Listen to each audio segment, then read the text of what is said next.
Hey guys, Galapagos Jake here. Here's another episode of Beginner Series, and today let's talk about timing. Timing for an AEG or a Joe Blaster, it's working based on the same principle anyway. It works for both.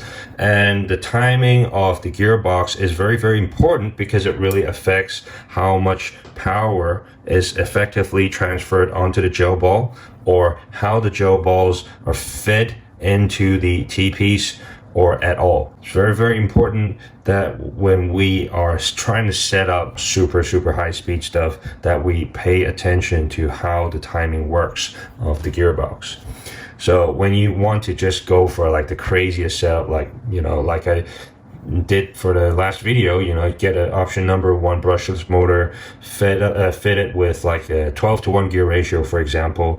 So in theory, you want like the fastest speed there is, but then again, you're not seeing any gel balls coming out, or the gel balls are just like rolling out a barrel. You don't know why. So that's basically a timing problem you're having when you're having all these really super high speed things happening inside a gearbox. So let's go back to the basics and understand how timing works inside the gearbox. Okay, so essentially you have the sector gear here.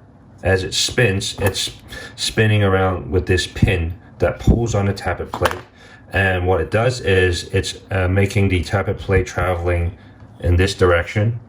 When it travels in this direction, okay, if you look at the T-piece inside, okay, you can see that it's opening and closing, okay, this hole here. Okay, what that is essentially doing is that it's allowing gel balls to feed into it, or sealing up this ring, okay, allowing the piston to have all the air punched through this direction and not leaking down this direction. Okay, so this air seal nozzle is supposed to push against this ring here, okay, which is where you attach the inner barrel, right? Okay, it's supposed to push against that to seal up this T-piece area, having all the air travel in this direction. Okay, so in a nutshell, you want the tappet plate back into this position, closing, sealing up the T-piece before the piston comes and punches the air out. And you want the tappet plate to open, okay, before the piston is punching air out of the barrel, and so that you can have like gel balls feeding through first, and then allowing the tappet plate to load that gel ball into this area, and then you have the piston punch the air out. That's basically the most important procedure of the gearbox. Okay, that's what you want for any given speed of the gearbox or gears or motors. Okay, so going into detail, right, let's look at how each of these components interact with each other first. And I think I've mentioned this in my previous video, so just, refresh everyone's memory. So anyway, so as the sector gear is spinning in this direction, you can see that this pin is pulling onto the tappet plate, right? So let's just have the pin follow the shape of this wing, okay? Now, as you can see, as it's spinning around, this shape is following the pin, the position of the pin. Also, the sector gear is pulling onto the piston right now. So just keep watching the pin, okay? It's following the shape of the tappet plate. The piston is getting pulled back at the same time. Now, when it gets to this position, okay, there's no contact whatsoever left on the pin with the tappet plate. So when you have a spring here, the tappet plate spring, it'll pull the tappet plate back into position, okay? So it will do that, right? And the sector gear will continue spinning, pulling the piston back, okay? Pull, pull, pull, pull, pull. Now, as you can see here, the sector gear is losing contact with the piston already at this point. Okay, the pin is here, okay? The tappet plate is already back in position. It's not moving during this whole time. So that means this is already closing the T-piece, sealing up the T-piece, okay? So this is already ready in position for the piston to come back. Okay, now as I said, this is losing contact with the piston, so that means the piston is ready to be released. It'll punch the air back, okay? And because this is sealed, all the air will go in this direction only, punching the gel ball out, okay? And when the cylinder is already back in position, the next round, as the pin comes back, it'll pull onto the tappet plate again, opening up the T-piece, and at this time the magazine will continue pushing the gel ball up, and then the whole cycle repeats itself. Now, in the beginning of the video, I had these 4 little things lined up. Okay, let's line them up again. These are called delay chips. Essentially, what they are doing is that they are making the opening of the tappet plate earlier and delaying the closing of the tappet plate. Okay, but because all of them have a different shape, okay, the timing of each of them are very different. In terms of the delay and sort of like making it early and stuff like that, the least effect would be this one from the right hand side all the way to the left. That's from the least to the most. Okay, so this is how you look at it. Let's take the sector gear out. Okay, the sector gear has a pin here, okay, and the chip is supposed to fit in between this pin, okay, and this pin here, so it's supposed to sit like this, okay, supposed to sit like this. Now you can imagine as it spins around, okay, this is creating a much earlier contact than the pin.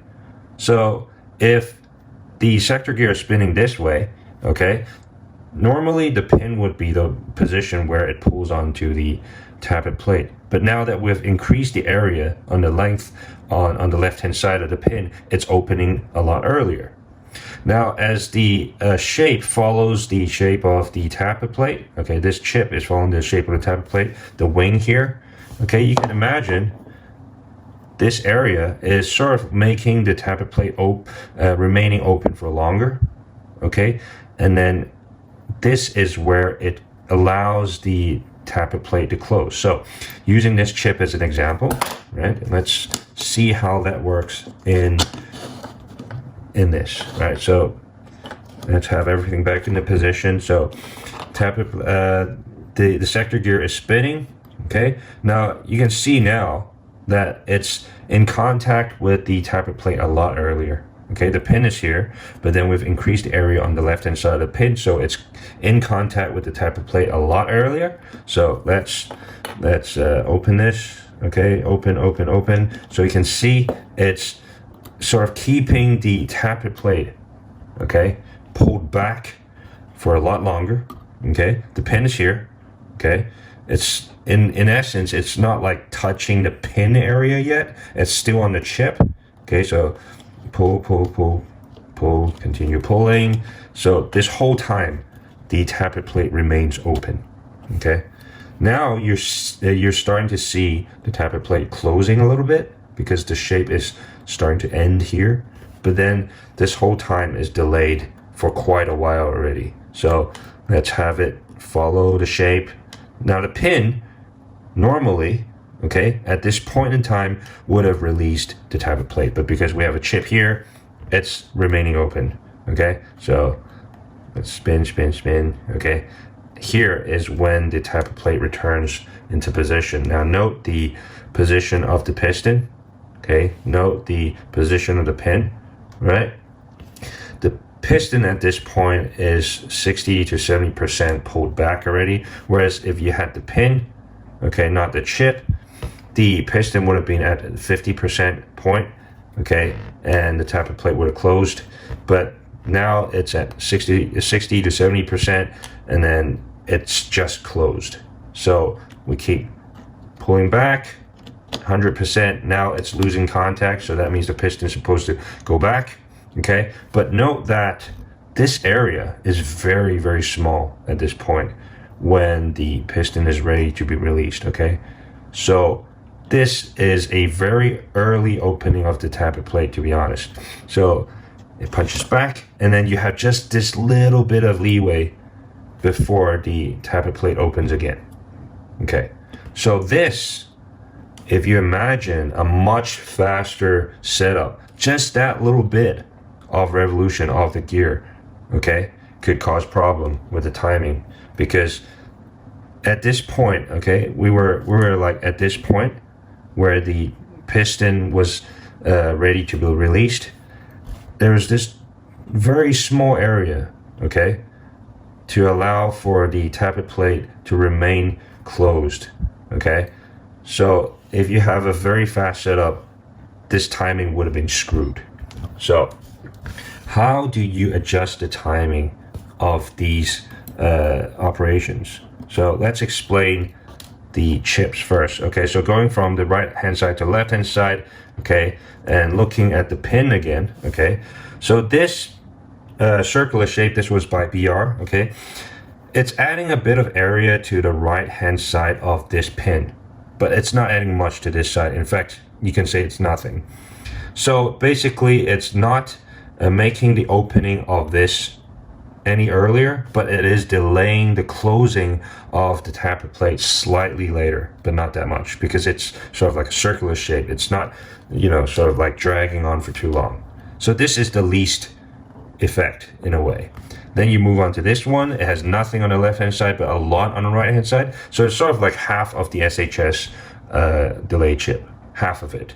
Okay, so it's not making it opening earlier, but it's certainly delaying the closing of it a lot later, right? Now this one is sort of like a sort of half hybrid sort of SHS. It's got a bit of an earlier opening, but a lot of late closing. Okay, this one, obviously, it really depends on how the timing works for you. But SHS one at the end of the day is the one with the most, like the earliest opening and the latest closing. Okay, as you could see just then when we did the sort of like the scenario, this would have been a problem if you have a really fast gear setup, because it was giving so little. It was opening the tappet plate so early that what could happen is that the piston would maybe just 95% back into position, because it really depends on how fast the piston is returning into place as well. If you have a very weak spring, okay, and this is already in this position, for example, then the timing for the piston to punch back 100% may not be enough for this to, you know, sort of come back and stuff. So it would have opened the tappet plate early and you would have had air leaking out.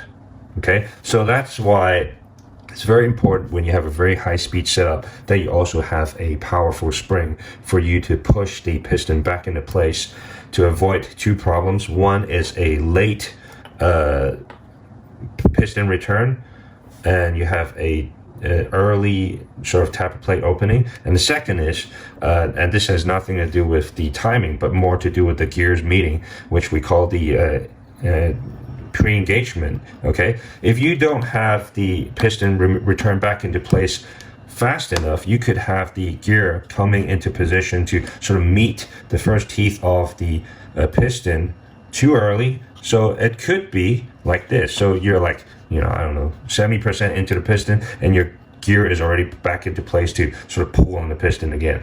So you could have a problem with power transfer because you're not even, you know, like 100% or 90% through the cylinder. You're like 70 or 60%, and so you have like 60% of the air transferring onto the gel ball. So that's like a loss of pressure as well. So you don't want that happening. So anyway, the faster your gear setup, the higher power spring you must have. So let's continue with this, assuming you already have a powerful spring. Okay, let's just talk about speed of the gear and the motor and also the tappet plate. So when you have like a new setup, okay, and you don't know what chips to put in, you don't know how to adjust the timing of it, then set up without the chips, test out your gel blaster normally, okay, and watch for 3 different symptoms. 1, no gel balls are coming out. 2, you have multiple gel balls coming out and not coming out fast, and a lot of them are like spraying or breaking or stuff like that. And the third one is gel balls are just rolling out of the barrel. Okay, so what is happening with these three symptoms? So going back to the first one, no gel balls are coming out. That means your tappet plate is opening and closing way too fast for any gel ball to be able to squeeze through into the three-way. So that means you need to have a delay chip to sort of like either have an earlier opening of the tappet plate and delay the closing of it, or maybe you can just have like a delayed closing of it. Okay, you can test it out with an SHS. Okay, use the biggest one you can find first. Okay, just use an SHS, don't use these, and just see how that resolves your problem. Now, after you try that, you could be meeting the second symptom, which is you're getting feed, but you're having multiples. That means your tappet plate is remaining open for too long. Okay, so what you can do is then you can switch to this one. Okay, chop off the left-hand side. That's another solution. Chop off the left-hand side of the SHS. So you're just making it remain open. So it's opening at the normal time, but then you're remaining open for this side. So it's like a delayed closing. Okay, it's not opening earlier, but it's got a delayed closing. If that solves your problem, then yeah, obviously that's beautiful. But then again, you might meet the third symptom, which is having gel balls roll out of the barrel. So that means you're getting feed, okay, the gel balls are feeding into the three-way, okay, but then you're losing power, okay, so that means it's opening too early, okay, it's opening too early, the piston is punching back too late. So you need to either go back and see if your spring is powerful enough, or you need to make sure that your opening of the tappet plate is not too soon. There are two possibilities. You use this one, and like I said, it was just too fast. It was, you know, already back in here, and there's like this too little space left. So that means you need this one, right? Okay. When we switch to this one with the seconds here narrow, and it was still opening too early, then this is when you need to consider having a sector gear with a delayed pin, because even with this one, the tappet plate is opening too soon. So that means you need a delayed pin. You have this chip to make sure that it's still utilizing the delayed opening, but then you're making sure that it's remaining open for a bit longer, okay, so that the gel balls feed into it, and then it closes at the right time, and then it's not opening again too soon, so that the piston is actually punching 100% of the air out. When would that happen? If you have like 13:1 gear ratio, and you pair it up with I don't know, like a 39,000 revolution per minute motor, that could already happen. And even if like you have like a 30,000 revolution per minute motor, like a high torque motor, it could happen too, because 13:1 gear ratio is really, really fast. So when you have like a gear spinning, like each revolution at that high speed, okay, you really could be looking at tappet plate opening a bit too soon if you don't have a delayed pin. So for personally, I always use a delayed pin sector gear for 13:1 and 12:1 gear ratio. 16:1, not so much. Okay, 16:1, you could be using this kind of chip, and you'd be fine. Okay, but for 13:1, 12:1, you really need to consider using a delayed pin for that. There are different gears that allow you to do like a custom job. I think the VS has like a version where there are all these holes and you can install your own like pin. This one obviously doesn't, and this one doesn't have, but you should really test out and watch out for the symptom when you are having all these components upgraded all at the same time, okay? Because it could really screw up your timing. So going back to my previous recommendation, do things one at a time, okay? So if you are trying to get a higher rate of fire, okay, do things one at a time and at like small increments. So if you have 18:1 gear ratio originally, don't change the motor, just switch the gear set to 16:1. See how that works. Then you can upgrade your motor, okay, to a higher speed motor, and then you can see how that works. If that's not fast enough for you, then you switch to a 13:1.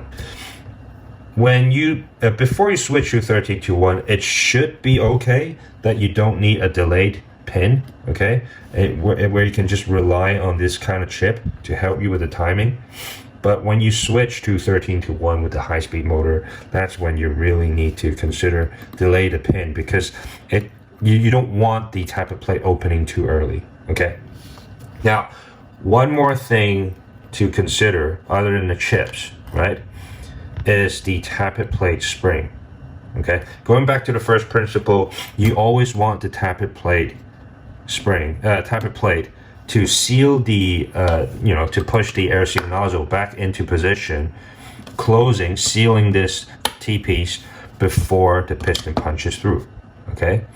And you want it to remain sealed for the piston to punch the air through, right? So in this sense, when you have like a really high speed sort of like a setup, and then your spring is really powerful, that means your piston is returning into position very, very fast. Your tappet plate spring needs to follow up as well. So if you have like a tappet plate spring, it would normally be this kind of size. This is the upgraded version that I usually use, so you can see it's like bigger, okay?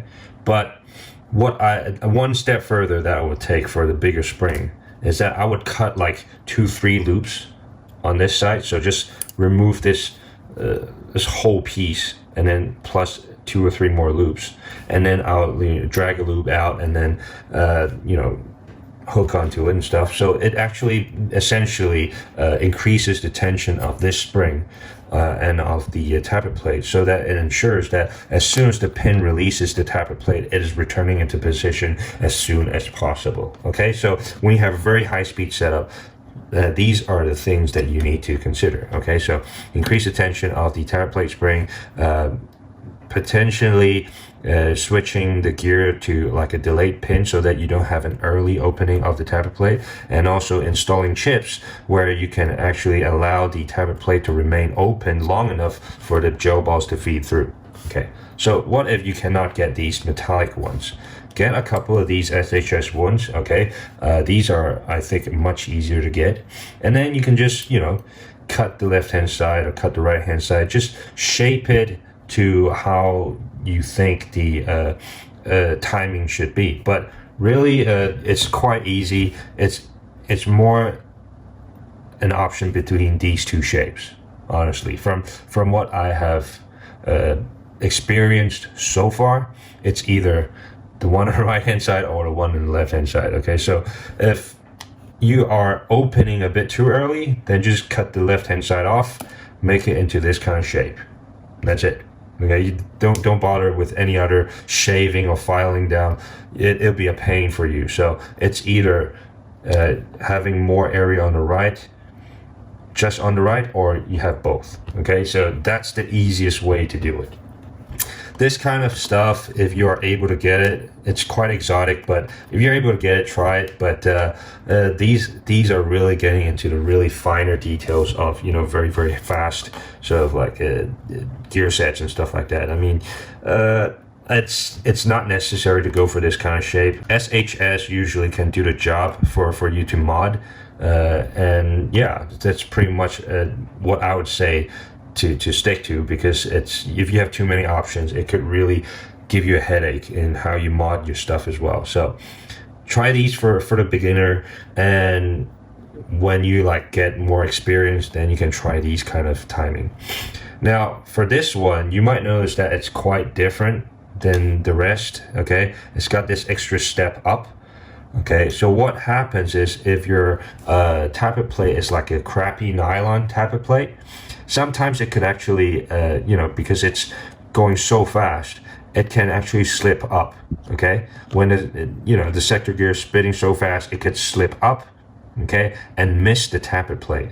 So that increased height actually helps you with, keeping contact with the tappet plate. And this is something that I actually put in the care package as well. So for those of you who are going to receive it, this is a really good timing chip, delay chip, for you to try out with your gearbox. Anyway, so that is basically all the information I can share with you regarding timing. One more setup that is very, very unique in terms of timing is the DSG setup. That one is a completely different beast, and I will do a video separately. I know I've been talking about this for a while, but the DSG really takes a lot of fiddling and stuff like that. It really, I mean, I have not figured it out yet.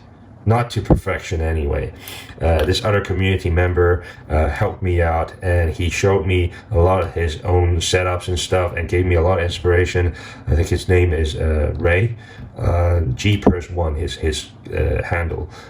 Anyway, so it's a father and son duel, and they've done all these testing and setup and stuff like that. I think they've done a great job, and I'm trying to replicate that and perfect it. So before I do that, I won't be doing that video. I just want to get that thing down and properly done. And that is a completely different setup in terms of timing, all these mods and stuff like that. Anyway, so again, when you are doing your modifications and stuff, moving beyond your out-of-the-box setup, okay, do things one at a time and in small increments. Get familiar with the upgrade that you've done, okay, that's just one upgrade, obviously. You upgrade one part at a time, and then eventually you move on to the higher speed setups slowly, because higher speed setup, other than the timing, requires a lot of other things to consider as well. So that goes to shimming, that goes to the like the bushing, the bearings and stuff like that. So it's really another kind of details for really, really high speed setups. Anyway, so that's it for this video. It's a bit long, it's a lot of information, but I hope that sort of give you guys a sort of like a beginner's look at how timing works in the gearbox and what you could do to resolve some of the problems that you see when you are upgrading your gearbox to really, really high speed. Anyway, so that's it for this video. If you guys got any questions, leave it down in the comments, email me, whatever, and I will definitely answer them. I'll see you in the next one. Peace, guys.